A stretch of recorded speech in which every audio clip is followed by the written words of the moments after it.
It was just another gray morning in the small town of Clearwater, where life moved slowly and faces were familiar. Inside the old diner on Main Street, the smell of fresh coffee and buttered toast filled the air.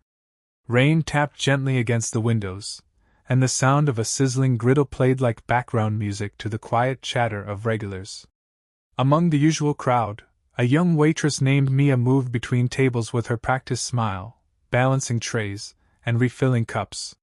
Her hair was tied neatly back, her blue uniform slightly faded and her shoes worn from long shifts.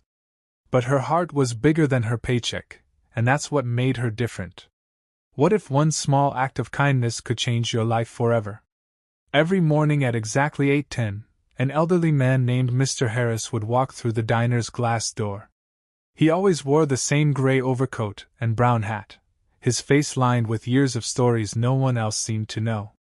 He sat by the window, the same booth every day, and ordered the same thing: black coffee, 2 slices of toast, and scrambled eggs. But unlike the other customers, he never said much. His hands trembled slightly when he held his cup, and sometimes he stared out at the rain for minutes, lost somewhere far away in his thoughts. Mia had noticed him from her first week at the diner. There was something lonely about him, something that quietly tugged at her heart. The other waitresses just took his order, left the plate, and moved on. But Mia lingered. She asked how his morning was, made sure his toast was warm, and once even slipped him a small piece of pie on the house. It started as kindness, a simple act, but soon it became routine. Every morning, she'd greet him with a smile and a fresh cup of coffee before he even asked. But what happens when kindness meets a hidden secret? Over the weeks, Mia learned that Mr. Harris used to be a teacher. He'd lost his wife years ago, and lived alone in a small house just outside town.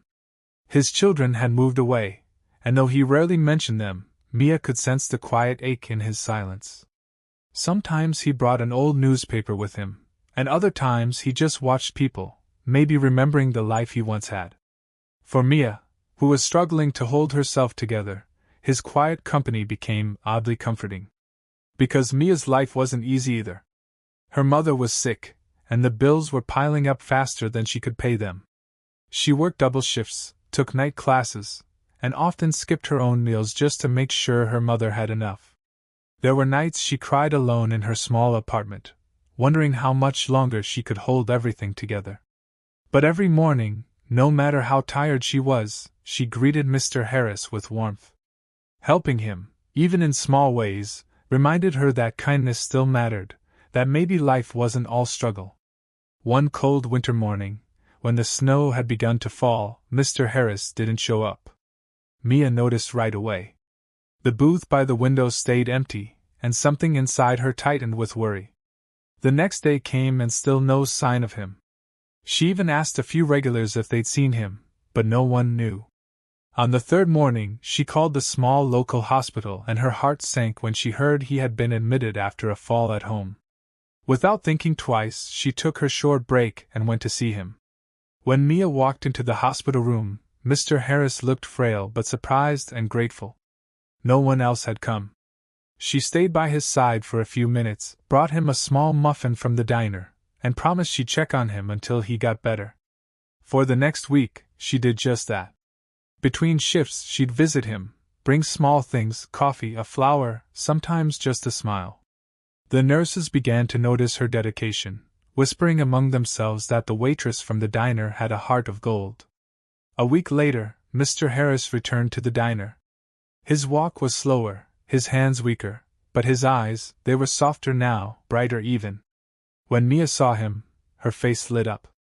She helped him to his booth, made sure his coat was hung properly, and brought him his breakfast with extra care.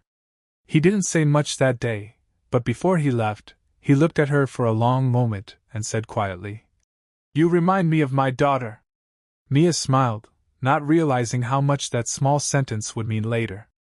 Days turned into weeks and things returned to their gentle routine. Until one morning, a few months later, something unusual happened. It was just past 8:10 and Mia was refilling sugar containers when the diner door opened. But it wasn't Mr. Harris. Instead, 4 men in black suits walked in, their presence so sharp it cut through the room's calm. Behind them came two lawyers, serious-looking, holding folders, and the entire diner fell silent. Mia froze when they stopped near her counter. "Are you Mia?" one of them asked. Her heart skipped. "Yes, is something wrong?" The lawyer smiled faintly. "We represent Mr. Harris." Before she could respond, one of the men handed her a sealed envelope. The lawyer continued, "Mr. Harris passed away last week. He spoke highly of you. He wanted us to deliver this personally." Mia's breath caught in her chest. The sound of dishes, the hum of chatter, everything around her faded into silence. She could barely hear herself whisper, "He passed away." The lawyer nodded, his tone soft now. "He left something for you." Inside the envelope was a handwritten letter and a folded document. Her hands trembled as she opened it. The letter was simple but heartfelt. Mr. Harris thanked her for her kindness, for the mornings she brightened, the warmth she gave, and for reminding him that compassion still existed in a world that often forgets it. He wrote that in his final years, her small acts of care had meant more than she could imagine. Then came the part that left her speechless. The document stated that Mr. Harris had transferred ownership of his old house to Mia. Along with it, a small sum of money, enough to clear her mother's medical bills and finally give her a chance to breathe. The lawyers explained that he had no surviving family willing to claim his estate. He said, "You were the only one who treated him like family," the lawyer added gently. Mia stood there, tears streaming down her face, unable to find words. The regular customers, who had quietly watched the exchange, sat in stunned silence. The man who had sat in that corner booth for months, quietly sipping his coffee, had left behind a legacy of gratitude for the one person who cared enough to notice him. That night, Mia visited his house. It was small but warm, filled with books, photographs, and memories frozen in time. On his desk, she found a framed picture, one she hadn't seen before. It was of her and Mr. Harris, taken by another customer one morning when they were laughing over spilled coffee. He had framed it. As she stood there, the light of the setting sun pouring through the window, Mia realized that kindness doesn't always come back in the way we expect, but it always comes back. She closed her eyes, whispered a quiet thank you, and promised to keep his memory alive by continuing what she'd always done best, spreading kindness wherever she could. And as the final light faded from Mr. Harris's old house, Mia smiled softly because in helping a lonely old man, she had unknowingly been given the greatest gift of all, the reminder that love, in its simplest form, is the most powerful legacy we can leave behind.